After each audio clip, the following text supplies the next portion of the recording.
Assalamualaikum warahmatullahi wabarakatuh. Saya Odi Dilham Muhairil dengan NIM 18011125151. Tujuan video ini dibuat untuk memenuhi tugas ujian akhir semester mata kuliah Manajemen Aset dengan dosen Pak Zulkarnain MSI. Baiklah, saya akan menjawab pertanyaan dari Bapak Zulkarnain. Yang pertama, apa penyebab aset negara banyak yang hilang? Menurut saya, kehilangan aset lantaran lemahnya pembukuan alias tidak adanya neraca keuangan. Hal itu kemudian berakibat jatuhnya aset negara ke pihak swasta yang menjalin kerjasama kala itu. Menurut Menteri Keuangan Sri Mulyani, kasus tersebut banyak terjadi di masa Orde Baru di bawah pemerintahan Presiden Soeharto. Karena pembangunan yang masif selama 32 tahun Soeharto menjabat tidak dibarengi dengan pembukuan aset yang baik. Tak adanya pencatatan aset waktu itu juga menyebabkan para menteri leluasa menjual tanah negara tanpa ketahuan.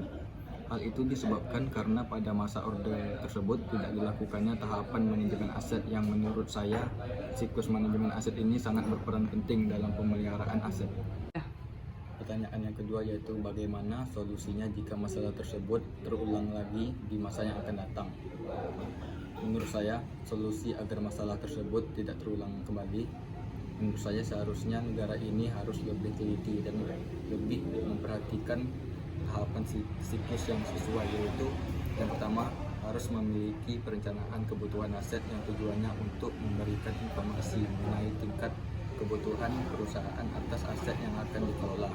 Yang kedua, pengadaan aset yaitu serangkaian kegiatan untuk mendapatkan aset yang dilakukan oleh pihak internal perusahaan maupun oleh pihak luar yang ditunjuk sebagai penyedia aset bersangkutan.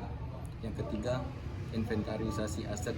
Perusahaan melakukan pendataan dan pencatatan aset dengan memberikan kode aset dan menuliskan, dilaporkan dan didokumentasikan pada suatu waktu tertentu untuk memperoleh data seluruh aset yang dimiliki. Yang keempat, legal audit aset. Tahapan ini untuk merupakan tahap pemeriksaan mengenai status kepemilikan aset, sistem dan prosedur pengadaan, sistem dan alur pengalihan, serta mencari jika ada masalah hukum terkait aset dan menemukan solusi yang tepat. Yang kelima, pengoperasian dan pemeliharaan aset.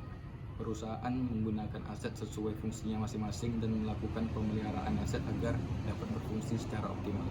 Yang keenam, penilaian aset yang tujuannya untuk menentukan nilai aset agar jelas nilai kekayaan yang dimiliki. Yang ketujuh, penghapusan dan pengalihan aset. Hal ini dilakukan ketika aset tidak dapat dimanfaatkan. Baiklah, itulah jawaban yang bisa saya berikan. Semoga bermanfaat bagi yang menonton video ini. Wassalamualaikum warahmatullahi wabarakatuh.